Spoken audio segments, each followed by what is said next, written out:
Oke, Assalamualaikum warahmatullahi wabarakatuh. Saya Arya Diponegoro untuk yukbisnisproperty.org. Kali ini saya akan bahas mengenai beli rumah bisa DP 0 rupiah. Yang saya mau bahas adalah plus minusnya kebijakan Bank Indonesia yang terbaru mengenai LTV 100% ya. Dimana kita bisa beli rumah tanpa uang muka gitu. Oke.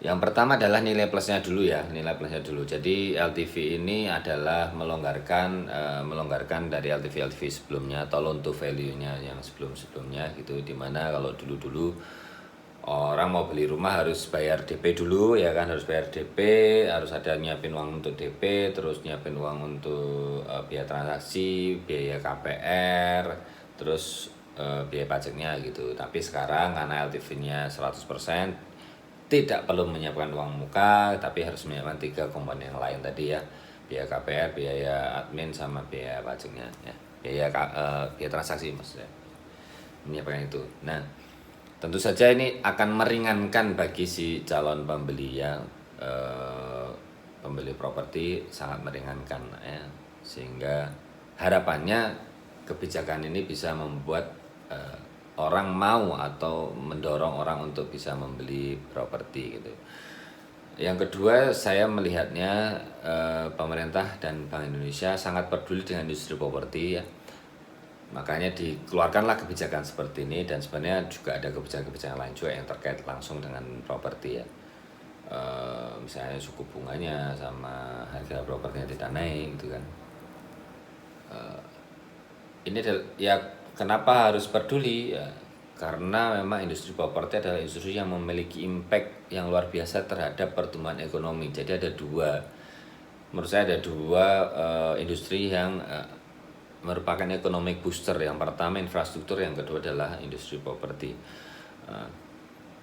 Ini akan mendorong perekonomian kita bisa lebih tumbuh. Nah, yang ketiga, nilai plusnya adalah impactnya akan terasa jika kebijakan ini didukung oleh kebijakan yang lainnya ya. Tadi sudah saya sempat singgung, suku bunga yang rendah sama harga rumah yang tidak naik gitu kan, atau kebijakan rumah subsidi kemarin harganya tidak dinaikkan, sehingga harapannya orang daya belinya juga lebih terjangkau lagi. Tapi di luar itu ada beberapa kebijakan yang menurut saya juga bisa mendorong perekonomian gitu. Karena gini, beli properti itu kalau ekonominya nggak naik juga orang akan menunda untuk membeli properti. Nah, sehingga harus ada kebijakan-kebijakan lain yang bisa mendorong pertumbuhan ekonomi gitu kan. Gampangnya gini, pertumbuhan ekonomi dorong aja setinggi-tingginya, pasti orang pada beli properti, logikanya kayak gitu. Nah, tapi ini ada special cases di mana penjualan properti menurut SHPR yang triwulan terakhir itu turun 20% dari tahun sebelumnya, dan trennya memang lagi menurun banget. Nah, sehingga harus ada treatment terhadap industri properti. Maka sudah ada treatment dengan industri properti, harus ditambah dengan treatment terhadap kebijakan-kebijakan lainnya juga yang mendorong pertumbuhan ekonomi. Dan saya lihat lebih matang daripada tahun-tahun sebelumnya, di mana tahun ini ada mengenai SWF gitu kan, belum lagi infrastruktur yang kemarin sudah mau dibangun, terus ada apalagi yang kemarin impact yang luar biasa kan adalah corona nih. Corona sudah ada vaksinnya, dan beberapa negara sudah melaporkan penurunan tingkat penularan dengan adanya vaksin. Di Indonesia sendiri juga sedang dikembangkan vaksin Nusantara yang nanti akan bertahan seumur hidup, jadi sekali suntik bisa seumur hidup. Ada sebuah kemajuan yang luar biasa, dan ini kebijakan-kebijakan ini atau temuan-temuan ini bisa mendorong adanya LTV ini, walaupun secara tidak langsung akan mendorong LTV ini akan lebih memiliki impact yang luar biasa, atau efek yang luar biasa seperti yang diharapkan oleh pemerintah gitu kan. Kan harapannya ada pelonggaran LTV ini kan penjualan properti kembali meningkat kan itu. Nah, oke, itu nilai plusnya. Nah, nilai minusnya itu ada beberapa juga gitu. Yang pertama, sebenarnya strategi beli properti nggak pakai duit ini atau tanpa modal ini adalah strategi lama. Buat teman-teman yang main properti, saya main properti, kenal properti sejak 2003. Istilah tanpa DP itu sudah dari dulu sudah ada gitu. Saking kreatifnya para pengembang properti dan pengusaha properti mengolah data sehingga dia bisa membuat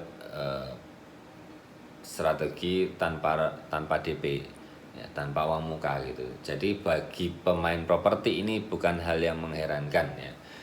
Bukan cuma itu sebenarnya, jadi bukan cuma tanpa DP sebenarnya, kasih cashback pun kita bisa gitu. Kita memberikan cashback terhadap pembelian unit properti itu juga bisa. Jadi kalau tanpa DP itu buat kami tidak mengherankan, buat para pengembang properti itu sesuatu yang tidak mengherankan gitu.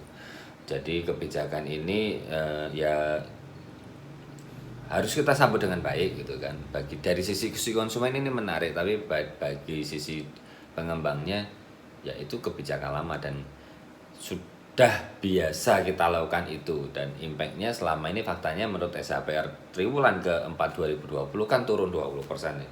Jadi selama 2020 saya yakin para pengembang sudah jualan tanpa DP gitu, tanpa DP. Cuman faktanya minus 20. Nah sekarang ada LTV 20 ini, LTV 100% ini ya kita nggak tahu nanti impactnya seperti apa gitu. Apakah akan sama dengan kebijakan si pengembang ya, sehingga tidak akan meningkatkan apa-apa terhadap penjualan propertinya gitu. Nah yang kedua adalah beberapa pengembang itu mengeluhkan ketatnya persyaratan. Nah itu terbukti kemarin dari saya baca di media online juga, ketua RE kita mengeluhkan bahwasannya ini bukan LTV-nya atau suku bunganya sih, lebih baik yang diringankan atau dilonggarkan adalah syarat kreditnya saja gitu. Buat teman-teman yang sudah main properti lebih dari 5 tahun pasti merasakan bagaimana cara mudahnya mendapatkan kredit KPR dibandingkan sekarang gitu kan. Nggak perlu saya ceritain lah ya, 2013, 2012 itu sangat-sangat mudah orang dapat KPR. Makin kesini persyaratan itu makin ketat, mungkin karena NPL-nya juga makin tinggi ya, sehingga persyaratannya makin ketat. Nah, ini simbiosis mutualisme, bukan simbiosis, suatu aksi reaksi aja nih, sehingga bisa membuat tertekan gitu, atau pengembangnya mengeluhkan mengenai persyaratan ini semua gitu. Tapi apapun itu, sekali lagi kebijakan LTV ini nggak akan work kalau tidak ada kebijakan-kebijakan yang lain yang sejalan dengan tujuan untuk meningkatkan industri properti. Demikian saya Reddy Penegoro untuk ubisproperty.org. Jangan lupa subscribe. Terima kasih. Assalamualaikum warahmatullahi wabarakatuh.